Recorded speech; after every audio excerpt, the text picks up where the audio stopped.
So with the rise of indie games in the past few years, we've seen a fundamental transformation within the video game industry, and it's something that really needs to be noticed. And here's a question that I'm posing for you guys. Do you think that indie games are eventually going to take over the AAA gaming sector of the gaming industry? There's multiple things that can be attributed to this rise in popularity, and I'm going to break some of those down for you guys. I would say the main reason why indie games are starting to kind of get more and more popular just strictly due to the Hollywoodization of franchises, the sequelization of things, and the fact that a lot of developers are just running out of steam when it comes to game ideas. If you're like a follower and analyzer of the video game industry, you know that this isn't exactly an uncommon issue. This is something that we've known for a while now. Gaming budgets are getting massive. Developers are worried about making franchises that are new and fresh and different because they have to make sure they sell well, because gaming budgets are upwards of tens of millions of dollars. Destiny cost over $200 million to make. I mean, Grand Theft Auto 5. Wow. Gaming companies want to go with the tried and true formula. They want to go with that franchise that they know is going to get millions of sales and is going to fully back that development cycle of that game. And you know, I gotta say, that's understandable. They're a business. They have got to do what's going to make them money. So I get that. I understand that mentality. With more and more powerful consoles, systems, and hardwares coming out over the years, we're seeing developers put more time into things like visuals, graphics, animations. That takes a lot of time, which in turn is going to take a lot of money, which is going to reflect back on the consumer. It's this weird cycle that is almost inevitable.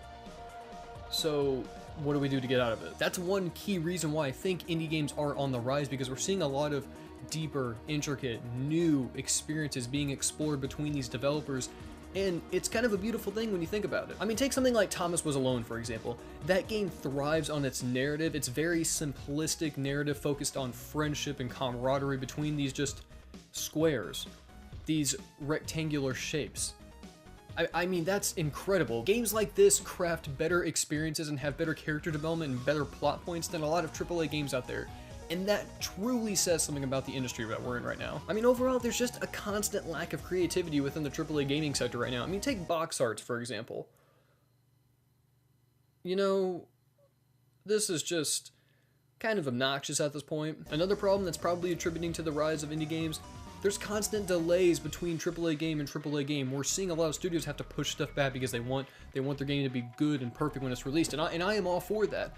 But with the constant time and effort and money poured into these visual effects and all those things, it's going to make the game just that much more antagonizing to the player whenever it finally comes out. We want these games to be perfect when they come out, but there's a point in time where you're like, just come out already. So what do we do during those times of delays? Well, there's always a ton of indie games to play. Gamers have access to cheaper alternatives nowadays with the fact that consoles and PCs alike have constant sales all of the time on things like indie games. The fact that we have services like Humble Bundle, GOG, GOG, I don't care however it's pronounced. These provide tons of indie games just available at the ready for really cheap prices that can fill those delays and those times that we don't have anything to play. The fact that you can self-publish your game nowadays on services like Steam and even the Wii U eShop, that is a beautiful, incredible thing, and then we're seeing a lot of creativity come out of the gaming industry in that regard. Okay guys, real talk right here.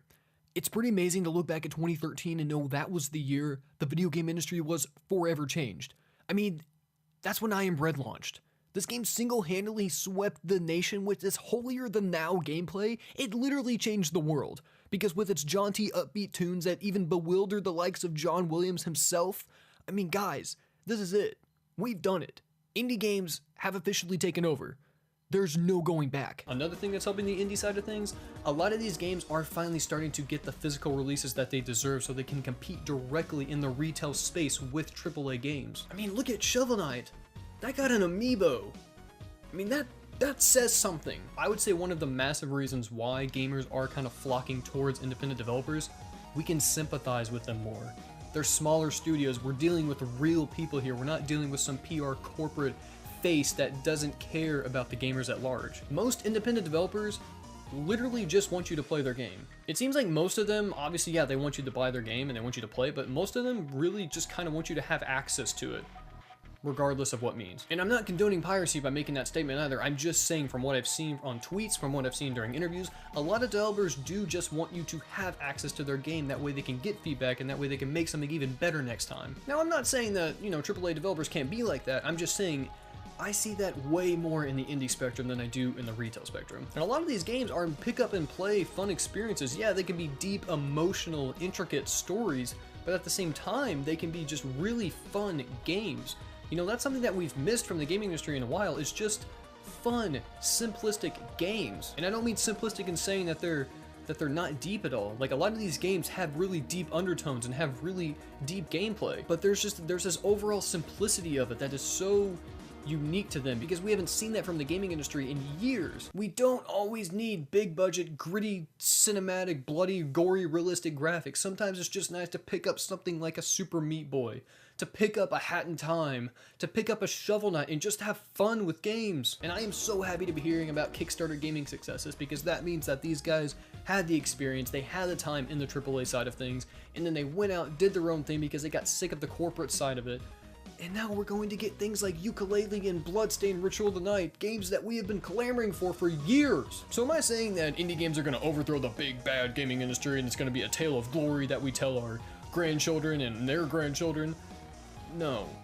I'm basically saying that we're seeing indie games really start to compete with AAA games. In a world where Rocket League and Minecraft and some other indie games are outselling and outperforming some retail games, it's something that needs to be taken into consideration. That's all I'm saying. One last thing.